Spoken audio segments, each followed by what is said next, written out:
Tunashukuru Mungu kwa ajili ya siku ya leo. Watu kwenye mtandao, chukua nafasi hii kuwakaribisha sana katika huduma hii ya Kristo hapa Arusha. Lakini pia niombe leo nisikilize kwa makini sana ulioko hapa Arusha, kule kwenye mtandao, kule YouTube ambao unafuatilia kwenye video na hapa kwenye audio. Nitaongea kidogo maneno ya kinabii. Naomba tu unisikie kwa makini. Nitaongea maneno ya kinabii. Watu wengine wanaweza wasielewe, lakini natamani wewe ulioko mahali hapo uweze kuelewa, na wewe pia ambao unafuatilia uweze kuelewa. Amen. Bwana asifiwe sana. Amen.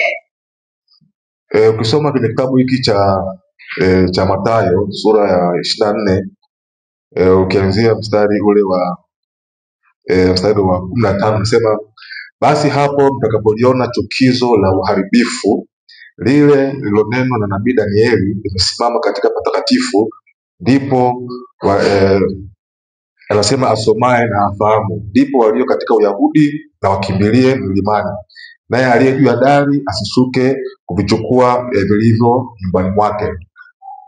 Hii habari hapa inaongelea kuhusu habari ya siku za mwisho, kwamba mambo yatakuwaje. Dalili ya kwanza, mtaona chukizo la uharibifu linasimama mahali patakatifu. Lakini pia injili ya ufalme wa mbinguni itaenea ulimwenguni mote. Alafu ndo pale mwana wa Adamu atakuja. Ukiangalia ninavyoongea sasa hivi hapa, machukizo ya uharibifu tayari yameshatokea. Yanafanywa kwenye makanisa, yanafanywa kwenye ibada, yanafanywa kwenye miji. Yapo kabisa yanaendelea. Ninavyoongea leo hii hapa, hakuna mtu asiyejua habari za Yesu. Hayupo. Hata wale ndugu zangu wale wakule watu wahazade wale wakule porini kule wanajua habari za Yesu. Sasa ukiona kabisa habari hizi tayari zimewafikia watu wote, ujue mwisho wa dunia upo karibu. Yaani tupo kwenye wakati wa mwisho wa dunia. Muda sio mrefu Yesu atakuja kuchukua watu wake. Muda sio mrefu. Makanisa mengi sasa hivi ni kweli kabisa wanahubiri mafanikio, kushika fedha, mali, kila kitu. Lakini wanasahau kwamba siku ya unyakuo. Na wale ambao pia tulikuwa Jumapili, lakini nimewaambia hapa kwamba unyakuo hautakuja kwa jinsi ya matarumbeta. Mwende, haitakuja hivyo. Staili ya ujio wake ni watu kuanza kupotea. Ananyakuliwa huyu mmoja, huyu anaachwa. Ghafla tu mnasikia Sara tulikuwa naye hapa, hatujui yuko wapi. Steven tulikuwa naye, hatujui yuko wapi. Tumeenda naye sehemu fulani, sijui yuko wapi. Ndio unyakuo utakapotokea. Baada ya hapo ndio kunaingia ile dhiki kuu ya watu kuanza kuingia katika mateso, na ile chapa ya 666 ndio watu watapigwa katika mapaji ya uso, wale watakaobaki. Ndio maana kanisa la leo lazima wachungaji wafundishe watu wajiandae kwamba tuko nyakati za mwisho. Okay, hebu wengine nisiongee, wengine niache tu. Lakini pia hata katika nchi yetu hii ukiangalia sasa hivi, nchi yetu ya Tanzania, katika ulimwengu wa roho, kuna mbegu zinapangwa. Narudia tena, katika nchi yetu hii ya Tanzania kuna watu wanazipanda mbegu pasipo wao kujua, ambazo zinakwenda kuleta nini? Machukizo ya uharibifu. Zinapandwa mbegu zinapandwa za chukizo la uharibifu, zinapandwa. Kuna vitu kama Watanzania tunamjua Mungu, hatutasimama mbele za Mungu, haya mambo yaenda kutokea. Nilitoa unabii nikasema kuna nchi fulani, okay, acha niseme tu hiyo nchi, Rwanda, nikasema wana mpango kuingia wapi? Tanzania kivita. Na nchi zingine hapa nisiseme, maana kana kwamba sasa hivi kama inataka kutoa msaada kwetu, lakini ni mpango wa kuingia wapi? Tanzania. Na mbegu zinaanza kupandwa. Ukiangalia kule Kongo kuna vile vikosi vya ugaidi, simesikia sijui M23 kule watu kule Somalia, nimesikia kuna sijui Al-Shabaab, sio? Vilianzia wapi? kuna mtu alifanya mambo pasipo yeye kujua, kwa kabisa, kwa akili yake kwamba anaona kwamba hapa natetea labda nchi au vitu fulani, lakini katika roho kuna mbegu inafanyaje, inapandwa. Hebu tu niongee lugha kawaida ili unielewe. Hivi mtu akikosa matumaini, matokeo yake ni nini? Atafanya nini? Atajitafutia tumaini lake mwenyewe. Mtu akikosa chakula, kwa mfano sasa hivi hapa, kwa mfano maduka yote hapa mfano wakaamua kupandisha bei ya sukari. Sukari kilo moja ikawa shilingi 50,000. Watu lazima tu wataangalia jinsi ya kujisaidia, wataachana na sukari, waangalie jinsi nyingine fanyaje ya kujisaidia. Ni nature. Shida ikiwa kubwa, mwanadamu huwa akili yake huwa inafunguka kuangalia msaada mwingine. Vikosi vya ugaidi vinaanzia hivyo, watu wanaanza kukosa nini? Matumaini kwa mamlaka zao. Kuna watu kabisa, okay, mimi naongea hapa ili pia hata watu ambao hapa wanasikiliza iwasaidie. Kuna vitu lazima watu tufikirie nchi, hata tunaongea ili tusaidiane, si ndio? Kuna vitu lazima watu wafanye, wasijiangalie wao, waiangalie nchi, yaani watazame nchi. Watu wakikosa matumaini na jeshi la polisi, wataanza kujiundia vikosi vyao. Matatizo yanaanzia hapo. Mambo ya Kongo yale ndio yanaanza kuingia. Mambo ya kule Latin America kule kunakuwa na magenge fulani hivi ya kujihami. Anakuja mtu mmoja anatafuta fedha, anajua nikienda huku hamna msaada, anaunda security system, mifumo ya kiulinzi, anachukua watu fulani, anawaingiza jimu, mafunzo ya kijeshi, wanamlinda. Nchi inakuwa na vikosi vingi nani vya kiulinzi. Tayari mbegu imefanyaje? Imepandwa. Naelewa vizuri Najaribu kuongea haya ili wenye mamlaka wasione mambo haya ni ya kawaida, wasione mambo haya kwamba ni ya mpito. Hizi ni mbegu ambazo ibilisi anazipanda. Mwaka 2022 nilisema, na pia mwaka 2023 kwamba nikasema mwaka huo uchaguzi kutakuwa na nini? Na vita, watu kufa itakuwepo. Nimeongea kipindi ambacho mambo ni shwari, wakina Lema ndio wameingia hapa nchini, wakina Lissu, mambo ni shwari kabisa. Nini leo hii kinaendelea? Kwa sababu gani? Watu wa Mungu especially wachungaji hawa, yaani kuna jinsi wanachukulia mambo haya rohoni. Unajua kuna watu ambao wanategemea hivi, huyu mtumishi ajiweke mazingira fulani, aanze kuvaa masuti, anyonge matai, kwa hiyo akisema ndio aaminike. Wengine hatuko hivyo, hatuangalii mambo ya mwilini. Huyu sijui ana magari mangapi, akisema ndio Yohana Mbatizaji mwenyewe alikuwa hata nguo hana, anavaa magunia, anakula nzige na asali, lakini angalia yale ambayo anayazungumza ni msaada kwa nchi. Kwa hiyo na sisi pia tulioko hapa tuombee nchi yetu, lakini pia ukiwa pale nyumbani pia ombea. Nchi ikichafuka, hakuna mtu anakaa hapa. Hata hizi ibada hizi hatutafanya. Hapa Yesu akashauri kwamba zikifika siku za mwisho, aliye shambani abaki wapi? Abaki shambani. Aliye mlimani abaki wapi? Mlimani. Kanisa ni kusanyiko. Mimi nawaambia watu, Kristo hakikisha kabisa una smartphone. Hakikisha una nini? Una smartphone. Ujue ulimwengu ukoje. Yaani usiweke ubaili mbele. Anajua hizi simu hela nyingi.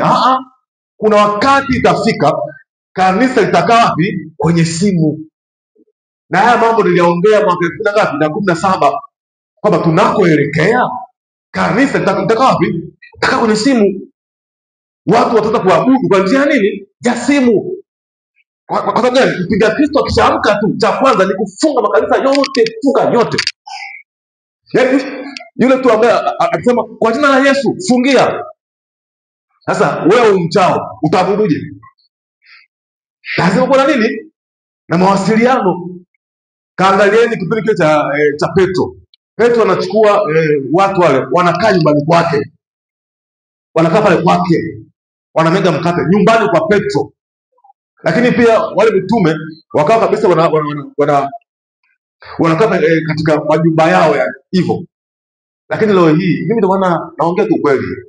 Ni kweli lazima Watanzania tufuate taratibu, si ndio, za nchi, kanisa lisajiliwe kabisa, lisajiliwe. Lakini kumbuka, ukienda kule kusajiliwa, maana yake umepata nini? Mamlaka ya kusimamia. Anaweza akufungia tu. Kuanzia mwaka 94 anafanya kazi ya Mungu, anajenga kanisa kwa jasho. Mwaka 94, umri wa mtu mzima huo, miaka 31. Kauli hii moja tu, funga na imefungwa. Hebu niambie, wale watu, huyu Mungu wao wanamwabuduje? Wanamwabuduje? Kwa sababu ibada haifanyi kwa ajili ya watu. Kwa ajili ya nani? Kwa ajili ya Mungu. Bwana asifiwe sana. Kuna kipindi hata dini ya Uislamu wakati inaanza ni hivyo hivyo, walifungiwa, lakini yule mtume aliwaambiaje?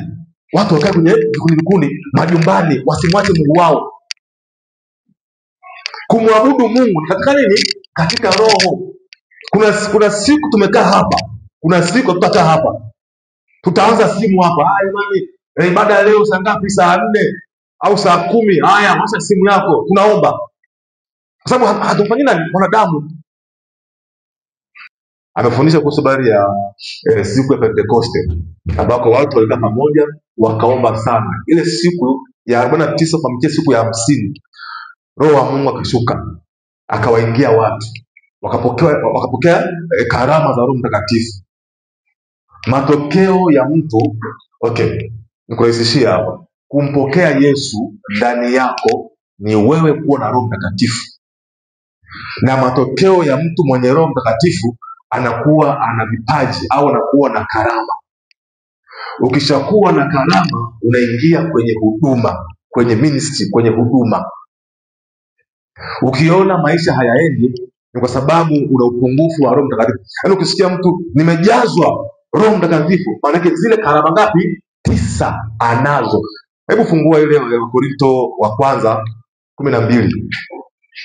Basi ndugu zangu, kwa habari za karama za Roho sitaki mkose kufahamu.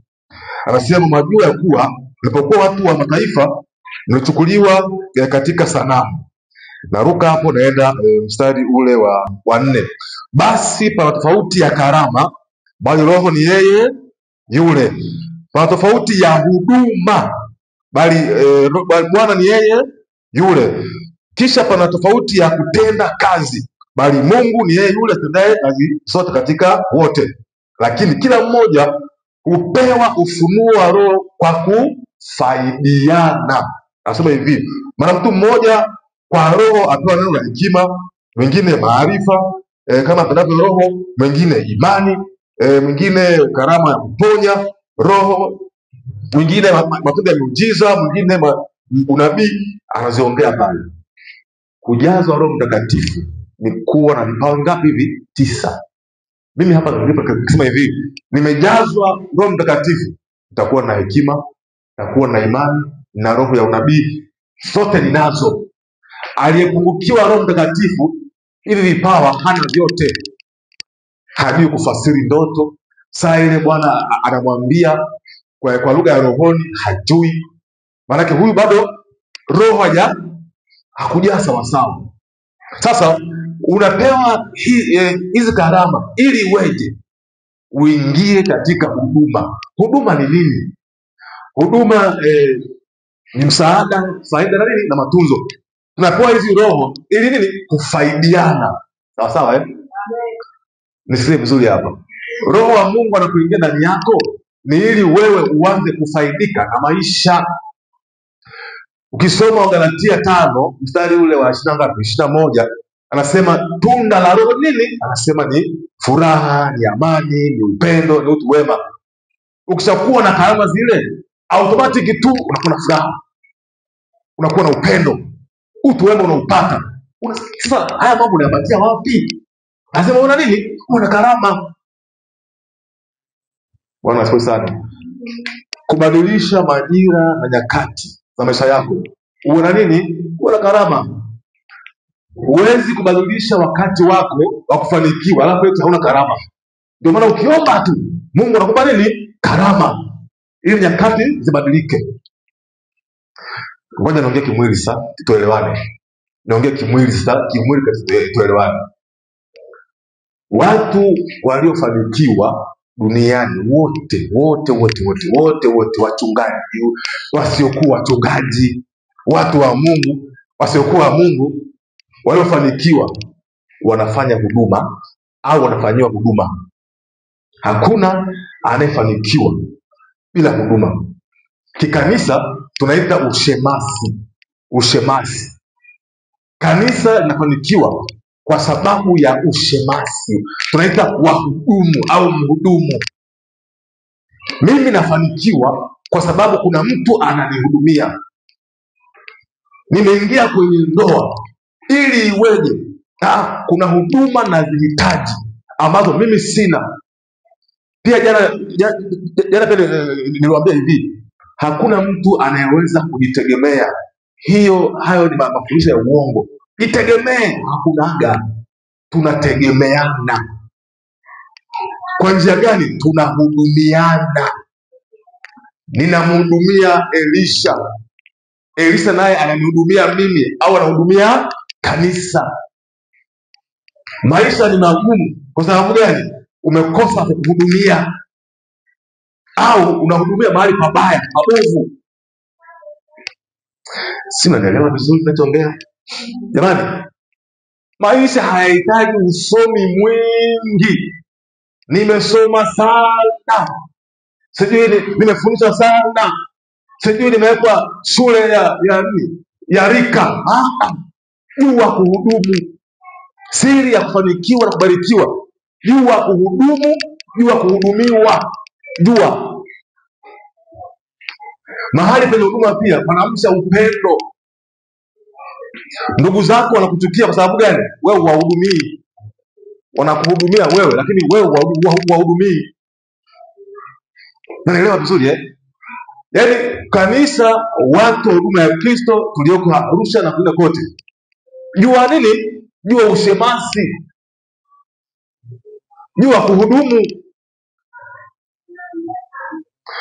kimwili kabisa. Kwa nini mtu anafungua biashara hapa na mwingine hapa na mwingine pale, wote wanauza nyanya wote? Mbona wateja wanajaa huku sana? Zote hizi si nyanya, si ndio? Mbona wanajaa sana hapa? Huduma. Huyu mmoja anafanya kihuduma. Kwa namna gani? Kufaidisha. Kwa namna gani? Kutunza. Kwa jinsi gani? Kusaidia. Akija mteja hampi tu nyanya, anampa na vinginevyo. Atamtia hata moyo tu, atampa hata kaofa. Kuna jinsi fulani anamfaidisha huyu mtu. Akija hapa hata ingia hapa, ataingia huku. Kwa sababu gani? Ministry, huduma. Sio, naelewa? Lakini haleluya, sio, naelewa? Yaani ukiona una maisha magumu ambacho inakusumbua, ministry, una kipawa chako, Bwana amekupa kipawa cha kuwahudumia mtaa au jamii, si ndio? Lakini mbona naenda kuhudumia lakini maisha yangu magumu? Umehudumia sehemu ambayo sio, umekosea eneo. Naomba niongee neno gumu kidogo. Haya makanisa yote haya tunakwenda huko. Okay. Hata mimi pia nilikuwa kwenye makanisa hayo mengine huko. Kwa nini nitoka? Nimekosa huduma za kitumishi. Mimi nahudumu kweli, nahudumia kweli, lakini huduma za utumishi nimezikosa. Nikaambia Mungu, mbona huduma ya utumishi wangu sioni? Akaniambiaje? Basi toka, ondoka, enda sehemu fulani. Jamani, tuelewe. Okay. Hebu turudie huu mstari hapa. Mstari wa ngapi? Mstari huu mstari wa 7. Lakini kila mmoja hupewa ufunuo wa Roho kwa kufaidiana. Tunaishi kwa kufaidiana, kwa kupeana faida.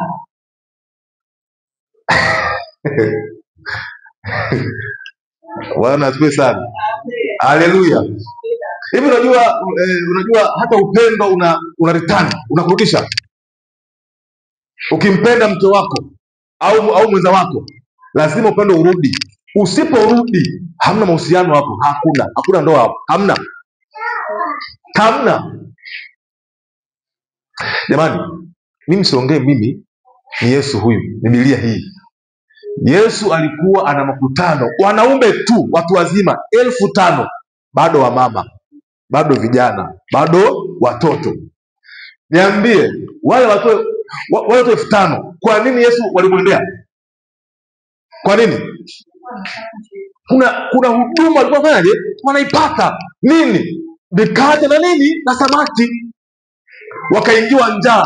Yesu, tunasikia njaa. Akawaambiaje? Wapeni nyinyi chakula, wapeni nyinyi. Yesu, hatuna hapa tu, pana samaki hapa na mikate, hatuna. Yaani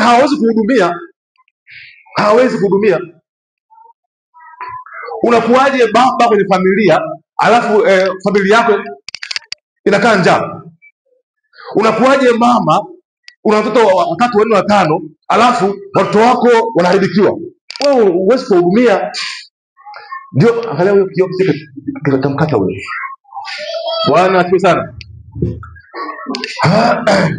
Haleluya. Walimfuata Yesu kwa sababu gani? Huduma. Lakini Yesu akawaangalia, ni kweli nawahudumia hawa watu, lakini mbona hawamtaki huyu Mungu? Anasema wanataka miujiza, lakini hawataki neno la Mungu, hawataki. Yesu akawaacha, akachukua mitume ngapi? 12 na wale 70, watu 82 na wanawake, wakaondoka. Pakatokea shida, Yesu akaondoka na wanafunzi 12 na wamama. Kanisa la kwanza lilikuwa na mitume 11, alafu na wakina mama. Kanisa la kwanza halikuwa na wanaume. Kwa sababu gani? Chunguza, wakina Maria Magdalena ndio wale ambao walikuwa wakimhudumia nani? Yesu. Nani anakuhudumia wewe? Nakuuliza, usinijibu. Nani anakuhudumia? Nani anakuhudumia? Ni Mungu au shetani? Ikiwa shetani anakuhudumia, utaingia agano nani? Shetani. Kuna mahali nilikuwa kwenye kanisa moja kwa mchungaji mmoja akawa anawafundisha watu, akasema huyu pastor na hao watu anawapoteza. Alikuwa anafundisha mabinti, anawaambia hivi, akija mwanaume kadeta mwenyewe anakupa pesa, wewe kula, tumia. Anawaambia hivi. Wakafundishana. Siku ambayo mimi Mungu alipa nafasi, nikamwambia usile, maana palipo na zina yako ndiko moyo wako. Ile huduma inapokuja inaingia wapi? Moyoni.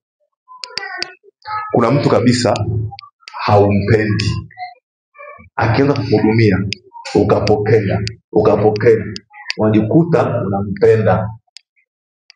Wanawake mlioko hapa mnajua, kwa wanaume mnajua kabisa, mtu anaweza asiwe chaguo lako kwa sababu tu anakuhudumia. Anasema upendo funika nini? Mabaya.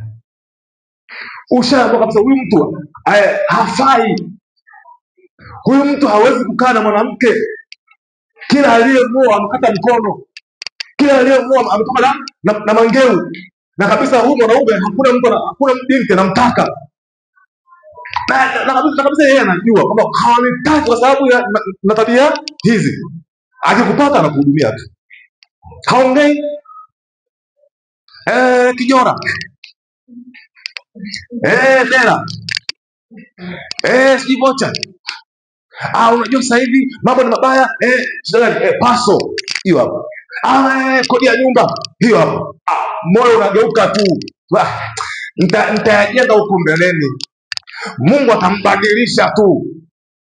Ingia sasa, alafu sasa utaona ile rangi yake ile yenyewe. Mtumishi, nimechoka. Nitoke. Ulipokea huduma, ulipokea mkala.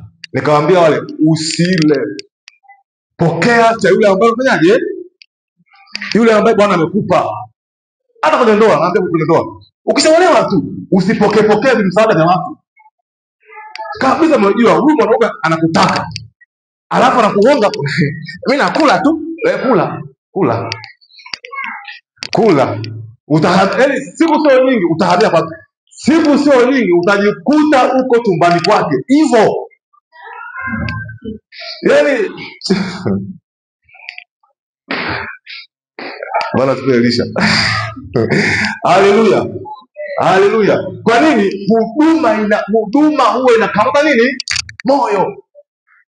Inakamata moyo, inashika roho, inashika mwili. Ministry, huduma, ushemasi. Hata wewe hapo ulipo, sawa?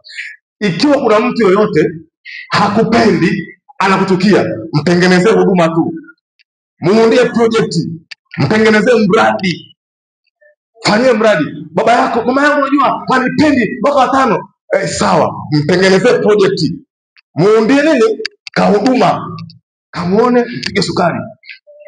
Usiongee, pige kiroba cha sukari hapo ondoka. Kisa umekuja, mama, kuna kitenge nimeona hapa, hebu chukua hicho. Wewe, kwangu nisikuone. Kizuri. Yaani haleluya. Siku ya siku anakusamehe. Maisha yanafanyaje? Yanaendelea. Huduma. Bwana asifiwe sana. Kinachotufanikisha ni nini? Huduma. Lakini angalia unamhudumia nani? Sasa kuna kupokea huduma, alafu kuna kutoa huduma. Hii kitu ni inakwenda pamoja. Pia yule ambaye anatoa huduma hivi, si ndio? Moyo wake automatic unakaa kwa huyo mtu. Akiwa wagiza unaungana naye. Ndivyo ilivyo. Mbona lakini huyu mtu mjue mimi simtaki, lakini njoo angalia kumwacha uwezo. Hamjui kuna hiyo kitu. Unaingia kwenye mahusiano fulani, labda ni ya ndoa, hata ni ya undugu, hata ni biashara. Ni rafiki amekolea kweli. Kwani mimi ataachana naye tu, hamna shida. Kweli unamwacha. Siku ya kwanza unasikia kamoyo kanauma. Unajisikia kummisi, unammisi hivi. Kwa sababu gani? Uliweka. Ndio wanaambia watu usiingie mahusiano yoyote kabla hujampima mtu. Unapima nini? Uadilifu wake. Kuna siku utaumia kabisa. Unaona huo hapa sipo hapa, usipaingie. Vikija acha. Bwana asifiwe sana. Bwana Yesu asifiwe sana. Hebu nitolee mfano ambao mfano huu pia utawasaidia watu wenye mamlaka. Utawasaidia watu wenye mamlaka. Mfano huu utawasaidia kwa miaka ya mbeleni tu. Na hapa simtaji mtu. Gwajima alikuwa na nini? Anapigania taifa lake au nchi, si ndio? Anagusa kote huku. Kwa wakuu mikoa anagusa. Wabunge anagusa. Mawaziri anagusa. Pale juu alikuwa hagusi. Tangu kwa Mkapa pale juu hajagusa. Kikwete hajagusa. Magufuli hajagusa. Mama hajagusa. Nafikiri juzi ndo amegusa, si ndio? Kwa nini juzi? Mbona kote huko hajagusa? Aguse leo pale kwa sababu gani? Ndio, kuna mambo ya kiroho. Lakini njoo kimwili. Kuna mahali anataka kwenda. Akapiga mahesabu ya kufaidika. Sasa bahati mbaya walioguswa wamekosea fanyaje? Kujibu. Sasa hivi nchi yote ni Gwajima. Nchi yote. Kwa nini? Amejua kusukuma kete. Amejua kucheza karata vizuri. Kama kwa wakati huu nikitupa karata hii hapa, nchi yote inania wapi? Kwa sababu gani? Mwanadamu anahitaji ngapi? Mitatu tu. Mwanadamu anahitaji cha kwanza utu. Athaminiwe utu. Cha pili, mwanadamu anahitaji nini? Imani. Yaani imani kwa nani? Na uhakika. Mtu awe na assurance, awe na uhakika wa maisha yake. Tatu, mwanadamu huyo anahitaji nini? Huduma. Sasa Hili tukio ambalo juzi hapa limetokea, kwa mfano mimi ningekuwa ni wa upande ule, sawa, mimi nisingefunga. Kwa sababu gani? Ningemsoma huyo mtu kwamba huyu mtu analenga wapi. Huyu mtu halengi mimi, analenga achukue nini? Achukue kijiji. Sasa kumjibu huyu mtu, mimi ningeacha, okay, mwacheni. Alafu ningetoka sasa, nikaenda kwenye jamii, nikafanya utu, nikafanya matukio ya utu, nikawapa watu imani na huduma. Ile kitu kuisolve ilikuwa ni rahisi sana. Haya mambo yasingetokea. Kwa sababu gani? Huyu anajua kabisa Bwana ameniambia nitakuwa mtu fulani katika nchi hii kwa kipindi fulani. Kete yake ile ameshikilia, kaificha mahali chini, anasubiria wakati ufike. Wale ambao mnajua draft, kuna zile kete ambazo uzigusi, yaani hizi kete hizi ni za mwisho, hizi za kumalizia, za mwisho. Au wale watu wa mpira, kuna zile sababu ambazo kuna watu ambao usiwaingize mapema, subiria dakika za mwisho ndio waingize. Gwajima kanyamaza kuanzia kule kote, kaongea juzi. Kwa sababu gani? Anajua kwamba mwanadamu na haya matatu, ana utu, ana imani na nini na huduma. Matatu haya ndio sasa hivi Kenya na Gwajima, Uganda Gwajima, Tanzania Gwajima. Sasa hivi maaskofu ambao walikuwa hawaongei, sasa hivi wanaongea. Kwa sababu gani? Kwa sababu gani? Ameusa nini? Haleluya. Okay, hebu tumwache yeye. Kwa nini wewe ulikuwa kanisa fulani ukahamia hili ukahamia? Kwa sababu gani? Matatu hayo moja wapo walikudharau hapa. Mimi hapa sikanyaji tena. Walikudharau. Au tena hawajakudharau, lakini hauna uhakika na maisha yako. Hapa hakuna. Kwa nini uko kanisa hili? Kwa sababu kuna kuheshimika hapo, kuna imani hapo, kuna nini? Ndio maana Mungu akikuita kuwa kiongozi, hapo niongea na mtu yeyote ambaye yuko Tanzania. Bwana akikwambia utakuwa kiongozi, zingatia haya matatu. Utakuwa kiongozi wa kudumu kama nani yule? Nani Xi Jinping wa China. Yule ni rais wa maisha. Angalia mambo anafanya matatu tu. Utu, imani, huduma. Yaani hata kama anafanya kiasi gani, ikifikia mahali pa raia, anapeleka utu, anapeleka imani, anapeleka nini? Huduma. Atoki. Wachina wenyewe wakaamua katiba tubadilishe, huyu aendelee kuwa rais, watu tu wagombanie, lakini huyu aendelee. Na kabisa watu wanampa. Au nani yule wa Russia, Putin, si ndio? Putin wanamtukia mataifa. Kwenye nchi yao wanampenda sana. Mnaelewa vizuri ninachoongea hapa? Kwamba katika maisha ili ufanikiwe haya matatu. Bwana asifiwe sana. Na haya matatu leo tutayaombea. Bwana asifiwe sana. Ni vizuri kuwa na pesa, ila pesa zingine usipokee, zinakuharibia. Nasikia vizuri? Ni vizuri kuwa na pesa, ila zingine ziache. Ni vizuri kuheshimiwa, ila heshima zingine zikatae. Ni vizuri kuwa na nafasi zingine zikatae. Sema asante. Mimi wakati niko sekondari kule, eti mtu kabisa umeanza form 1, si ndio? Mpaka form 4 ile, hawakuoni kama wewe ni kiongozi. Yaani hawakuoni, lakini matukio ambayo unayafanya, si ndio? Wanafunzi wote wako nyuma yako hapo. Lakini hawakuoni. Eti form 4 ndio umefika, muone tena ule wa kusoma eti ndio unakuwa kiongozi. Utakuwa kiongozi wa fence. Alafu mimi mwenyewe shuleni mchelewaji. Tuko wachelewaji tuko wengi tunaruka fence. Eti unakuwa uongozi ili wenzako wakamate wapeleke, alafu mdomane. Nilikataa ule uongozi. Na kweli mwalimu, nashukuru, asante mwalimu mkuu, headmaster, kabla nashukuru sana, lakini hebu tu hapa mtu mwingine. Yaani hawa tangu form 1 naruka nao fence kila siku. Na kila siku niko nao, tunaruka. Leo tunaambiwa kuwa kiongozi wa hao. Yaani ni wakamate wenzangu. Umeona? Sasa hii ni kweli itanipa historia, si ndio? Lakini kwa hao wenzangu naje naniharibia. Wakaona basi haitoshi. Basi tumpe nini? Tumpe uongozi wa nini? Wa darasa. Haya. Ile kampani yangu ya wahuni iko darasa fulani yote na hiyo nishaamua. Na hivi mwaka wa mwisho nisome nifaulu. Angalau nipate nini? Nipate pasi za kwenda jioni. Naambia hasa hivi wewe uwe kiongozi darasa ile la wahuni wenzangu. Yaani nikawa wahuni tena. Nimekaa nao kuanzia form 1 form 4 muda ambao sasa ndo nijipange naambia kuwa kiongozi wao. Nikamwambia asante. Nashukuru sana. Mtokea mambo nione wapi? Tangu form 1 nikakataa.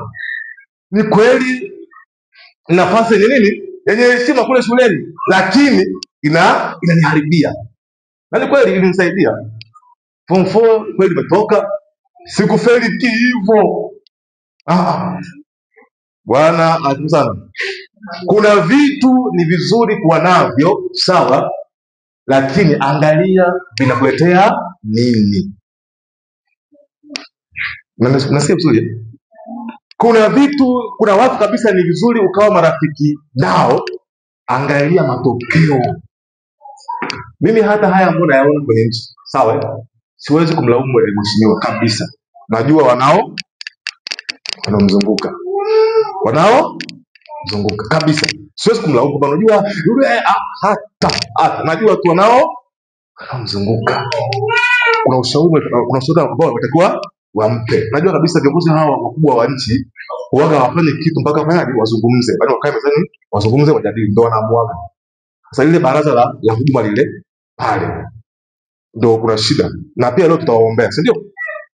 Tuombee tu. Unajua sisi ni Watanzania tu, si ndio? Tuombeane tu, hata kama kuna hiki, kuna kile, kuna hiki, si ndio? Tuombeane tu. Sawa sawa na mzazi. Kuna watoto wako 3 au 4, alafu mmoja mkorofi. Utamkataa? Huwezi kumkataa. Si ndio? Kuna kama kila saa anapiga wenzake tu. Huwezi kumkataa. Si ndio? Ndio ilivyo hapa. Sisi ni Tanzania. Kuna hiki na kile. Lakini tuombeane. Haleluya. Basi tunaposimame tuombe kidogo alafu basi. Haleluya. Nataka tuombe matatu. Bwana akupe utu, lakini pia Bwana aipe taifa letu utu, lakini pia Bwana atupe imani, akupe imani wewe, lakini pia aipe taifa letu imani, lakini pia Bwana atupe huduma, na pia nchi yetu atunulie watu wa huduma. Haleluya. Basi funga macho yako vizuri, sema Bwana Yesu, niko mbele zako. Ninaomba siku ya leo ukarekebishe maisha yangu, ukaniinulie watu wenye kujali utu wangu, ukaniinulie watu wenye kujali utu wangu, wenye kujali imani yangu, wenye kujali huduma yangu. Sema Bwana Yesu, naomba uniinulie watu wa kuwahudumia ili niwahudumie.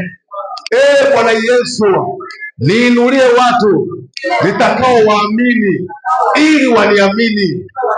Bwana Yesu, niinulie watu waadilifu ili niwe mwadilifu kwa jina la Yesu. Sema siku ya leo ninajitenga na kila mpango wa kuzimu juu ya maisha yangu, juu ya nchi yangu, juu ya kanisa. Ninajitenga kwa jina la Yesu. Kwa jina la Yesu. Mipango ya shetani ya kuondoa utu wangu, ya kuondoa imani yangu, kuondoa huduma, na iondoa katika jina la Yesu. Basi hebu omba kidogo kama dakika 2, omba tu polipo katika jina la Yesu Kristo Bwana wa Mungu aliye hai. Baba, katika damu Yesu Kristo Bwana wa Mungu aliye hai.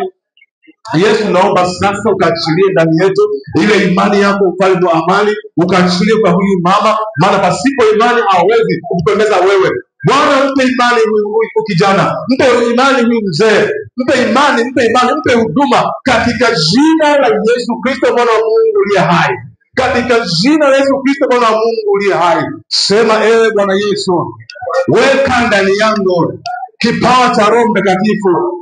Nipe kipawa, nipe karama ya huduma, Sema Bwana Yesu, nipe na eneo la karama yangu kwa jina la Yesu, kwa jina la Yesu.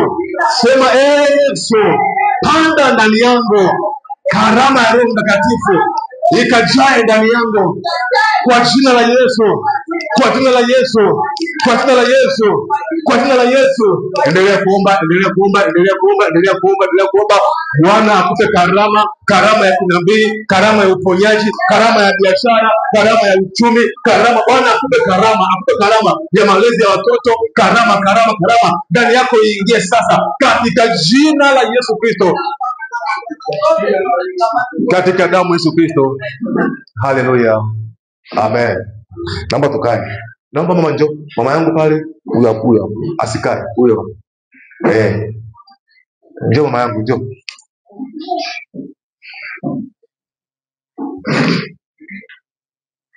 Haleluya, njoo kwa hapa. Nataka nikuombee. Naona maumivu ndani yako. Nataka nikuombee tu, Bwana kuponye. Mimi sijui unaumwa nini, lakini naona kama naona maumivu ndani yako.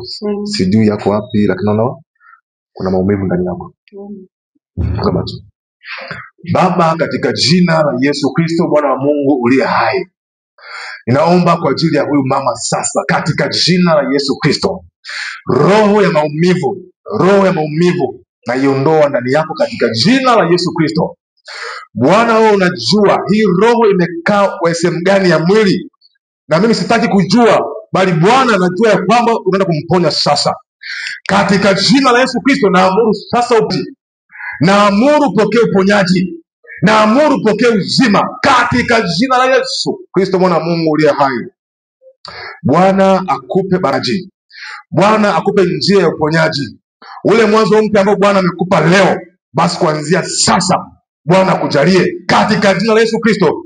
Ufalme wa mbinguni ndani yako uingie sasa, ufalme wa mbinguni ndani yako uingie katika jina la Yesu Kristo, Bwana wa Mungu aliye hai. Ninakubariki kwa damu ya Yesu Kristo. Haleluya, amen. Okay. Wewe njoo. Haleluya. Unaitwa nani? Lea. Okay, gusa. Funga macho yako. Na miguu hivi. Yes. Katika jina la Yesu Kristo, mwana wa Mungu uliye hai. Katika jina la Yesu Kristo, mwana wa Mungu uliye hai. Ramanda rabasika, yema shando rianda rabasika, rakamando rianda rabasika. Amke.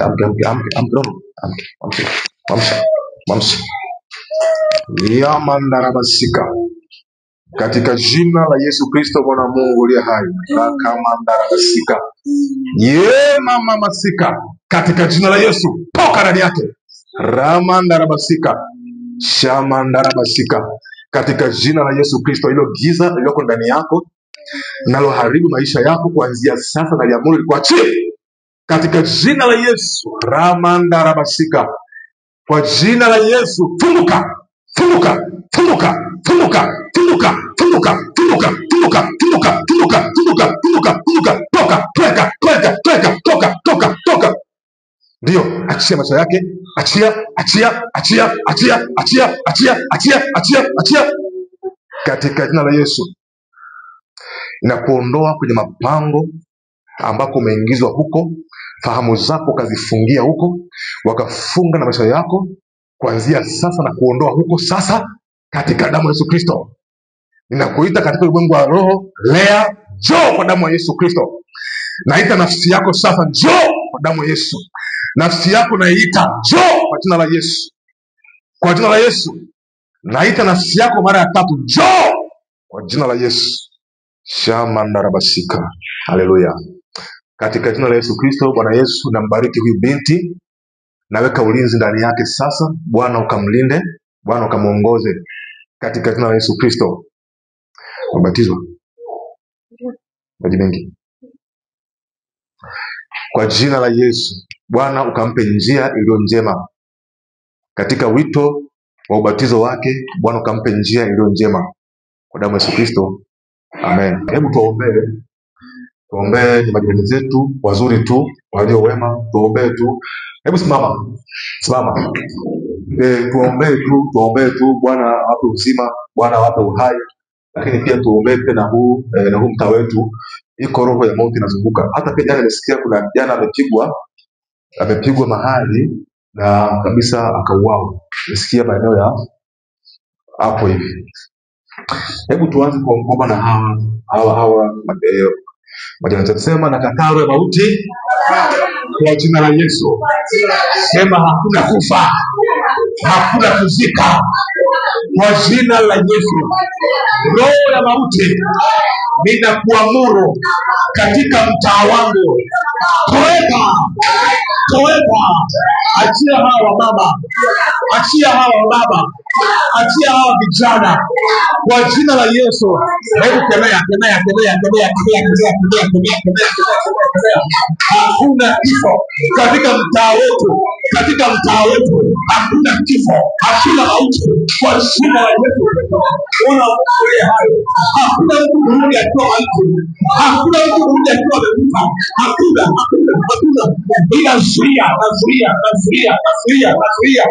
Nazuia. Mimi niliye kuhani wa Kristo Yesu kwenye mtaa huu, ninazuia. Kemea hapo ulipo hapa. Au pia ombea mtaa wako, ondoa mauti. Kwenye video pia ombea mtaa wako, ondoa mauti. Kule pia katika jina la Yesu Kristo. Kwa jina la Yesu, weka. Katika jina la Yesu Kristo, Bwana Mungu uliye hai, sema mimi ni hai na familia yangu itakuwa hai, yani nitaishi nimtukuze Mungu. Sema mtaa wangu utamtukuza Mungu kwa jina la Yesu. Amen. Haleluya. Basi naomba ushike sadaka vizuri hapo, niombe. Shika sadaka yako kama ni zaka, kama ni bahasha yako vizuri, alafu nitaomba na Bwana atakwenda kukusaidia. Haleluya. Funga macho yako. Baba mtakatifu, naomba kwa ajili ya watu wa video, kwa ajili ya watu wa audio, kwa ajili ya watu kule YouTube na wapa Arusha. Bwana Yesu, ukawagusa watu wako sasa, ile hazina ambao wanachilia mahali hapa, Bwana ukawaponye, Bwana ukawawezeshe katika jina la Yesu Kristo, mwana wa Mungu uliye hai. Bwana ukainua watu wako sasa, maana wewe ni Mungu unayeweza.